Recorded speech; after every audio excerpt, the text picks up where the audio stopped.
So hello, welcome back guys. हम start कर रहे हैं आज CFR का इंट्रो वीडियो। तो इसमें हम देखेंगे एक बार जो अपना सिलेबस है उसका एक डीप एनालिसिस करेंगे कि कौन कौन से अपने इंडेक्स CFR के अंदर कवर्ड है। क्योंकि जो अभी 2022 सिलेबस है ना, इसके अंदर क्या है कि पूरा जो कोर्स है उसको इंडेक्स के हिसाब से डिज़ाइन किया गया है। जो पहले वाले सिलेबस के अंदर काफ़ी सारे लूप होल्स थे, उसमें एएस पे भी अपन ओरिएंटेड पढ़ते थे और इंडेक्स भी पढ़ते थे, लेकिन ये प्योरली इंडेक्स के ऊपर बेस्ड और पेपर भी आपका इंडेक्स के ऊपर ही बेस्ड आएगा।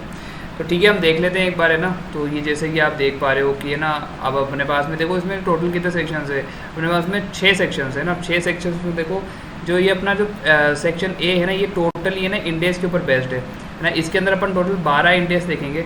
12 को भी आप डिवाइड कर सकते हो दो पार्ट में, एक तो 11 इंडेक्स और एक इंडेक्स अलग। क्योंकि जो ये इंडेक्स 102 है ना, ये एक अलग से ही अपना एक बड़ा चैप्टर हो जाता है, जो कि जो सिलेबस आपका वो था 2016, इसके अंदर तो अलग ही चैप्टर इसको बना के रखा हुआ था, लेकिन अभी इसको इसके अंदर ही मर्ज कर दिया है।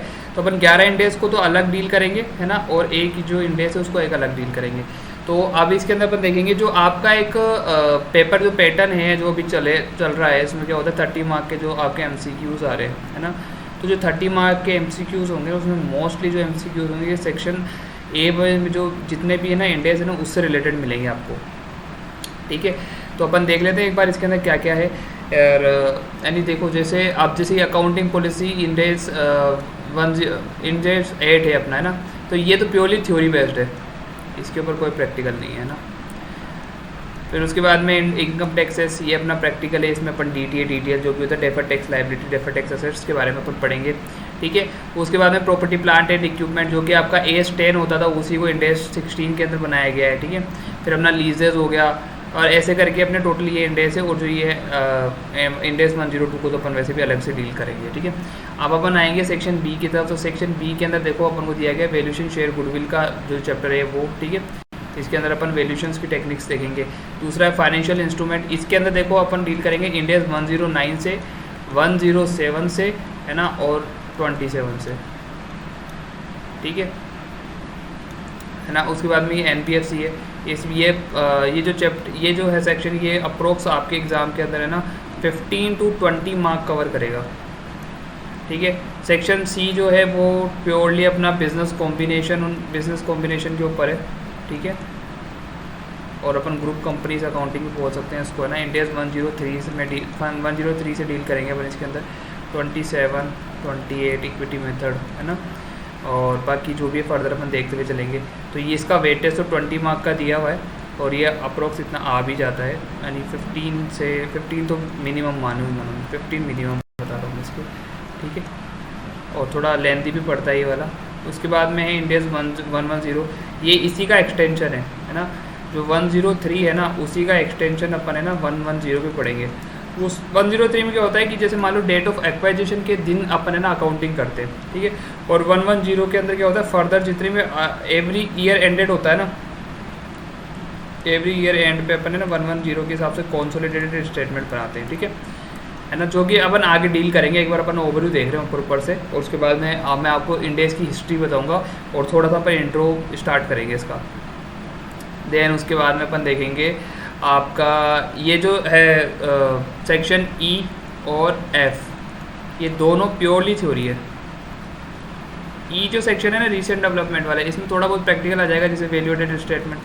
ग्रुप 4 के अंदर आपका एक सब्जेक्ट है cost and management account audit, है ना, CMAD। ठीक है, कॉस्ट ऑडिट करके उसके अंदर भी आता है ये वैल्यू एडेड स्टेटमेंट। उसके बाद में अपन इसके अंदर देखो EVA के सम आ सकते हैं, EVA इकोनॉमिक वैल्यू एडेड के, MBA के सम आ सकते हैं, मार्केट वैल्यू एडेड के। ठीक है, तो एक सम तो है ना देखो 7 मार्क का शोरली मैं कह सकता हूँ कि यहाँ से आएगा।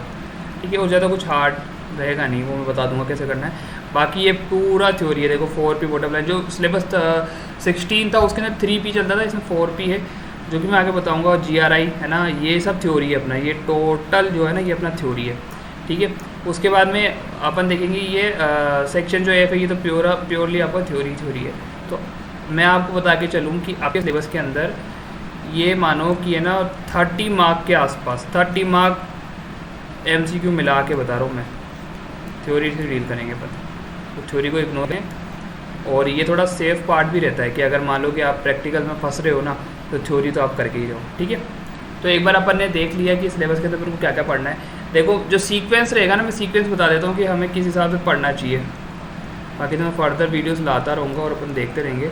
तो सबसे पहले तो ना इंडेक्स कवर करेंगे अपन सारे, इंडेक्स कवर करेंगे 11 के 11। ठीक है ना। उसके बाद में अपन सेक्शन बी देखेंगे। सेक्शन बी, देखो सेक्शन बी के अंदर क्या है हमारे पास में, एक तो वैल्यूएशंस अपन ने देखा है ना, वैल्यूएशन शेयर एंड गुडविल है ना, उसकी टेक्निक्स अपन देख के चलेंगे। उसके बाद में आपका एनबीएफसी है, देन 109 फाइनेंशियल इंस्ट्रूमेंट है ना। ठीक है, उसके बाद में फिर अपन देखेंगे थ्योरी पार्ट एक बार। ठीक है, और फिर अपन चलेंगे 103 103 और 110 पर। ठीक है ना, क्योंकि ये जो पोर्शन है थोड़ा बड़ा हो जाता है, और इसके अंदर देखो 14 मार्क के ना फुल फ्लेज क्वेश्चन तो आपको देखने को मिलेंगे है ना। उसके बाद आपको एक 7 मार्क का क्वेश्चन और देखने को मिलेगा, जो कि लास्ट अटेम्प्ट से ना इंटरनल रिकंस्ट्रक्शन पर आ रहा है ना, इंटरनल रिकंस्ट्रक्शन है जो कि अपना 103 में दिया हुआ है, उसके ऊपर आ रहा है। ठीक है, वो देखेंगे है ना। तो कुल मिला के देखो आपको कितना हो गया, 28 मार्क प्लस 7 है ना, और प्लस ये मानो कि ना 10 मार्क के तो आपके एमसीक्यू यानी 5 एमसीक्यू तो ये वो आ जाते हैं। ठीक है, तो अपन देख के चले तो मोटा माटी आपका ये पड़ जाता है ना, आपका 45 मार्क के आसपास का है ये पोर्शन। आपका जो पेपर आता है वो 128 मार्क का आता है ना, जिसमें से अपन को 100 मार्क का अटेम्प्ट करना होता है, 30 मार्क के एमसीक्यू एंड 70 मार्क का डिस्क्रिप्टिव पेपर है ना, अपन देख के चलेंगे। ठीक है, तो ये एक बार छोटा सा ओवरव्यू हो गया। अब उसके साथ में एक बार अपन देख लेते हैं इसकी थोड़ी थ्योरी वगैरह है ना, इंडेक्स की। तो गाइस अपन स्टार्ट कर रहे हैं CFR। एक मिनट,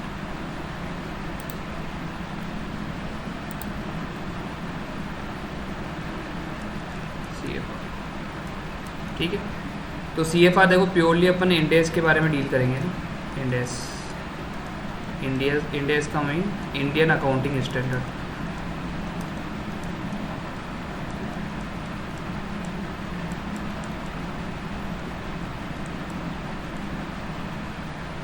ठीक है ना, तो अब हम देख के चलेंगे। देखो इसके अंदर होता क्या है ये ना, अब हमारे क्या फाइनेंशियल जो अकाउंट्स बनाए जाते हैं ना, फाइनेंशियल अकाउंट्स, तो वो उसको कौन गवर्न करता है, स्टैंडर्ड गवर्न करते हैं। ठीक है, अब स्टैंडर्ड भी जो होते हैं ना, देखो हमारे जो इंडिया के अंदर है 2 टाइप के अपन स्टैंडर्ड पढ़ के चलते हैं। तो ठीक है, मेनली बता रहा हूँ, ऐसे तो काफ़ी है। ठीक है, एक तो अपन पढ़ेंगे एस, अपन यानी अपने कोर्स में नहीं, अपन इंटर तक देख के आते हैं उसको, और दूसरा है इंड एस। ठीक है, जो अपना इंडियन अकाउंटिंग सिस्टम है ना, वो धीरे धीरे पूरा इंडेस पे शिफ्ट होने जा रहा है, जैसा कि आप देख पाओगे आगे है ना। और एस जो थे वो पहले चलते थे है ना। तो ये इंडेस का जो है ना ओरिजिन हुआ है ना, वो एक्चुअली में कहाँ से हुआ है, IFRS से हुआ है ना। ठीक है, ये फॉरेन के स्टैंडर्ड्स थे, उनसे अपन को है ना अपने कॉपी किया है, एक तरीके से कॉपी किया, और अपने इंडियन एनवायरनमेंट के हिसाब से अपन चेंजेस करके आगे बढ़ रहे हैं इसके अंदर है ना। ठीक है, तो देखो अब इसके अंदर क्या होता है, जैसे मैं आपको है ना एक डायग्राम के थ्रू समझाता हूँ कि कैसे काम करते हैं सब चीज़ें। ठीक है, देखो एक तो कंपनीज अकाउंटिंग स्टैंडर्ड रूल्स आए थे ना, अकाउंटिंग स्टैंडर्ड रूल्स। ठीक है, 2006, जिसके अपन जिसमें कि एस का ओरिजिन हुआ, जो अपन एस देखते हैं, और एक अपने में आए थे कंपनीज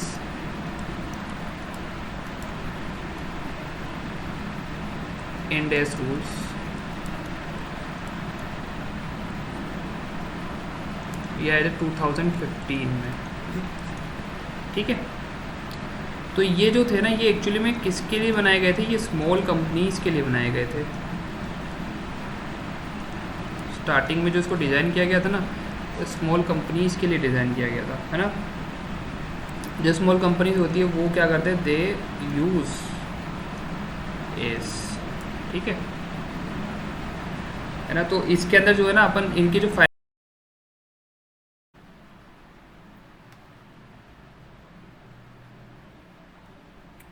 हाँ, तो ये वीडियो लास्ट डिस्कनेक्ट हो गया था, तो मैं इसको वापस से स्टार्ट कर रहा हूँ जहाँ से अपन ने छोड़ा था। तो जैसे कि अपन ने देखा कि स्मॉल कंपनी के लिए जो एस बनाए गए थे, है ना, तो अब इनके जो फाइनेंशियल स्टेटमेंट जो प्रिपेयर होते हैं ना, वो फाइनेंशियल स्टेटमेंट अपने स्केड्यूल जो थर्ड है कंपनीज एक्ट का, है ना, और उसका जो डिवीज़न फर्स्ट के हिसाब से होते हैं। अब मैं आपको आगे बाइफरकेट करके बताऊंगा डिवीज़न फर्स्ट और सेकंड में क्या डिफरेंस है। तो फाइनेंशियल स्टेटमेंट में अपन मेनली क्या क्या देखते हैं? पहला अपन देखते हैं बैलेंस शीट, है ना, बैलेंस शीट देखते हैं। दूसरा अपन क्या देखते हैं? PNL, profit and loss account, है ना। तीसरा अपन देखते हैं सीएफएस, कैश फ्लो स्टेटमेंट, है ना। और चौथा अपना आएगा notes to accounts, notes to account, ठीक है। तो ये मेनली अपन एएस में प्रिपेयर करते हैं ना। अब अगर अपन बात करें कि जो कंपनीज़ के जो रूल्स आए थे 2015 के अंदर, है ना, तो इसके अंदर क्या है कि ये जो बनते हैं ये प्रिपेयर होते हैं schedule third of companies act and division second इसमें यूज़ किया गया है, ठीक है। अब वो बताऊँगा इन दोनों में फ़र्क क्या होता है दोनों में, ठीक है। तो यहाँ पर ये जो बनाए गए हैं ये मेनली किसके लिए? लिस्टेड कंपनीज़ के लिए, लिस्टेड कंपनीज़ के लिए मेनली। और जो कह सकते हैं अपन लार्ज जो कंपनीज होती है ना, एक मिनट, इसको लार्ज कंपनीज के लिए, ओके। तो इसके अंदर कौन कौन से अपने फाइनेंशियल स्टेटमेंट आएंगे? बैलेंस शीट, पीएल, ठीक है। तीसरा अपना आ जाएगा सीएफएस, बस एक इसमें आता है statement of changes in equity, और पांचवा नोट्स टू अकाउंट्स।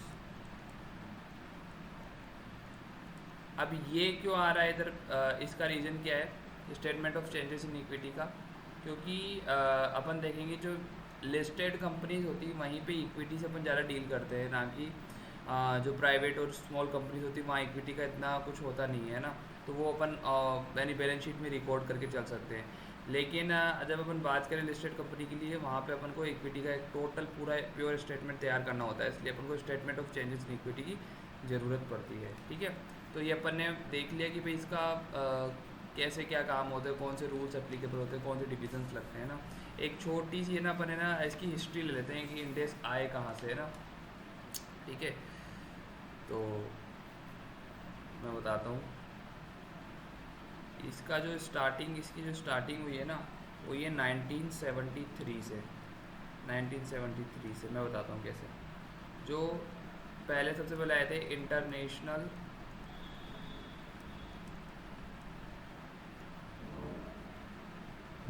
अकाउंटिंग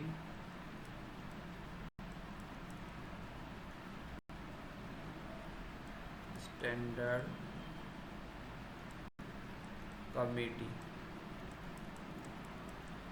ये कमेटी बनाई गई है, क्या ना, ठीक है। ये भी अपन बाहर की बात करें, मतलब इंडिया के अंदर यहीं से मतलब आए एक तरीके से ना। सबसे पहले तो फॉरेन में इनका उद्गम हुआ था, ठीक है। वो ये जो फॉर्म हुई है, फॉर्म इन यूरोप, ठीक है। तो इन्होंने फिर ऐसे करके स्टैंडर्ड्स निकालना स्टार्ट किए, IAS 1, 2, 3 एक्सेट्रा, ठीक है। सबसे पहले स्टैंडर्ड्स की मतलब शुरुआत यहाँ से हो गई थी अपनी। फिर 1977 में क्या हुआ, ICI जो है अपना institute of chartered accountants of India, है ना, तो उसने ना एक ASB बोर्ड बनाया, ASB board accounting standard board, ठीक है ना। फिर उन्होंने ना एस स्टार्ट किए। ये मैंडेटरी नहीं, एक तरीके से वॉलेंट्री हुआ करते थे उस टाइम पे, और ना इसको किसी कंपनी लॉ से अपनी ताकत मिली हुई थी, ठीक है। फिर 1983 में क्या हुआ, एक IOSCO, इसको बोल सकते हैं international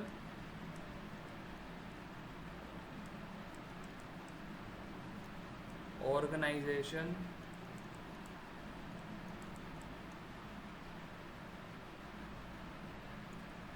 of securities and commission. ठीक है, ये क्या है कि ये एक सेबी की सिमिलर बॉडी है।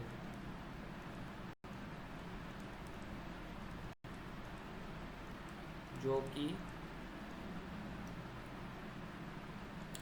है ना, इसको क्या है कि इसको बनाया गया है ऑब्जर्व करने के लिए स्टैंडर्ड्स को, observe to standards.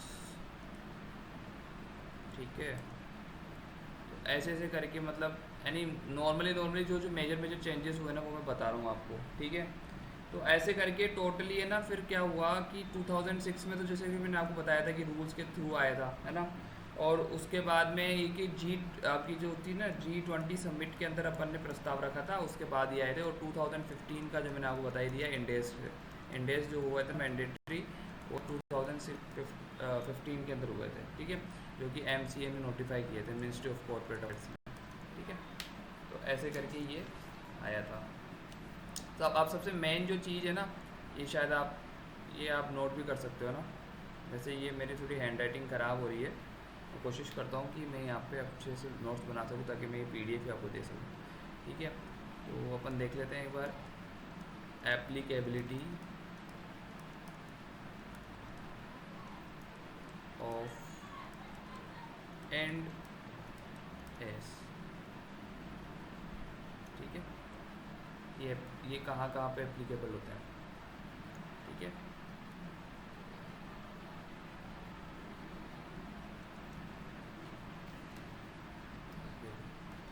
companies which are listed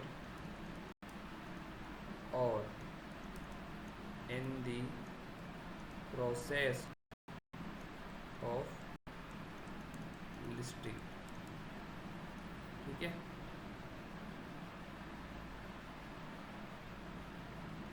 it includes NBFC but does not include banks and insurance company. अब जो बैंक और इंश्योरेंस कंपनी है ना, इनके ऊपर अपने अलग ही रूल्स लगते हैं, तो इनको इंक्लूड नहीं किया गया है, लेकिन NBFC इसमें इंक्लूड होगी, ध्यान रखना। अगर कोई अनलिस्टेड कंपनी है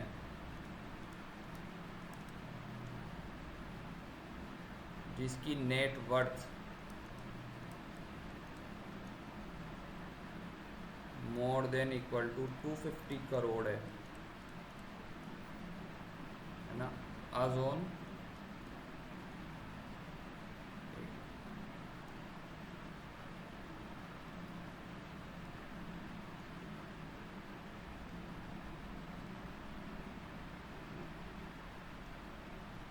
on 31st March of last financial year. ठीक है, सी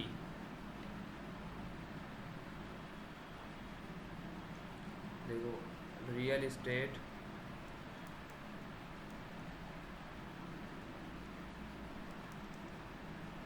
investment trust and infrastructure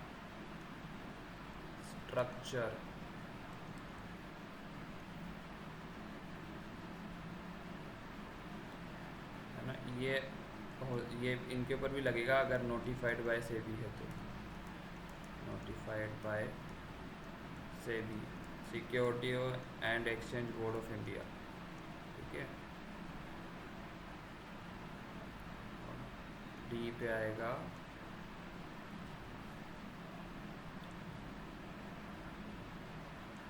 central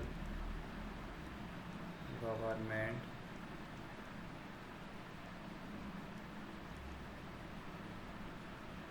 has power to apply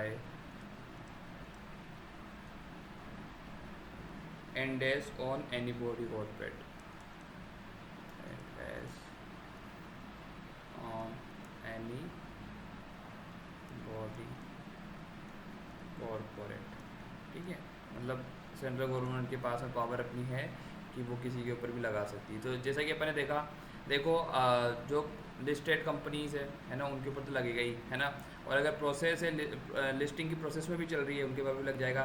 NBFC के ऊपर भी लगेगा, है ना। लेकिन क्या है कि अपने बैंक और इंश्योरेंस कंपनी के ऊपर नहीं लगेगा, ठीक है।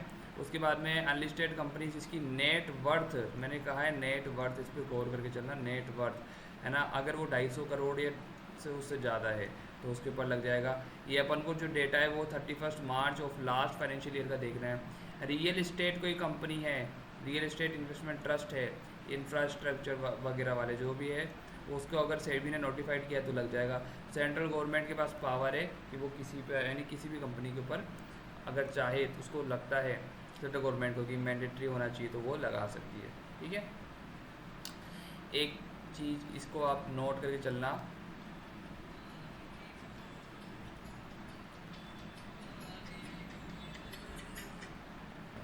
Note, in case of companies, in case of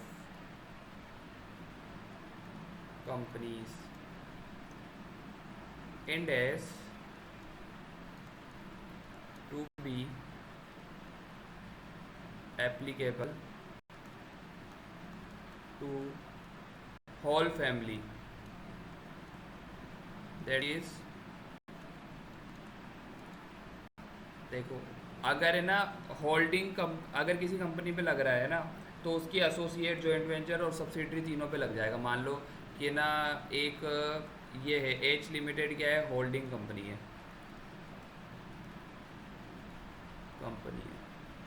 ठीक है। इस पे इंड एस एप्लीकेबल है, ठीक है। तो इसकी जो सब्सिडरी कंपनी होगी, है ना, इसकी जो एसोसिएट या फिर जॉइंट वेंचर का जो कंपनी होगी, है ना, उन पर भी क्या लगेगा, इंड एस एप्लीकेबल हो जाएगा ऑटोमेटिकली, मतलब होल फैमिली पर हो जाएगा, ठीक है, ध्यान रखना। अब एक बार अपन देख लेते हैं कि ये ना, ठीक है, ये तो अपना है ना एक शॉर्ट चार्ट हो गया। जो एप्लीकेबिलिटी है ना उसको एक बार थोड़ा सा अच्छी तरीके से नोट कर लेना, क्योंकि ये इसका आपका एक शॉर्ट नोट्स भी आ सकता है कि एप्लीकेबिलिटी बताओ, है ना, इसकी, ठीक है। तो अब इसके अंदर मैं आपको बता रहा था कि भाई डिवीज़न फर्स्ट और सेकंड में क्या फ़र्क होता है ना, तो मैं बता देता हूँ। Schedule third of companies Act 2013 has prescribed two schedules, sorry, two divisions, है ना, division first and division second, ठीक है। तो डिवीज़न फर्स्ट एस पे एप्लीकेबल होता है अकाउंटिंग स्टैंडर्ड्स पर, ठीक है। और जो ये होता है डिवीज़न सेकंड, अपन ने देखा एंड पर, एंड एस पर, ठीक है। एक अपना डिवीज़न थर्ड भी आता है जो कि किस पर एप्लीकेबल होता है, एनबीएफसी कंपनीज पर, तो ये भी मैं बताऊंगा, पर मेनली अपन डिवीज़न सेकंड से डील करके चलेंगे ना, ठीक है।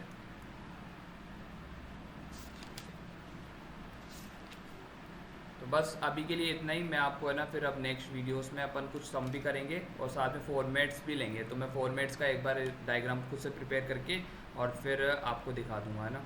इसके अंदर अपन, और मैं कोशिश करूंगा कि इसको अपन नोट्स फॉर्मेट में बना सकें ताकि आपको ज़्यादा लिखने की ज़रूरत ना पड़े और मैं ये PDF आपको दे सकूँ, ठीक है। तो थैंक यू यहाँ तक बने रहने के लिए। मैं जल्दी आपको एक नया वीडियो देता हूँ इसके ऊपर ही, है ना। Okay, bye.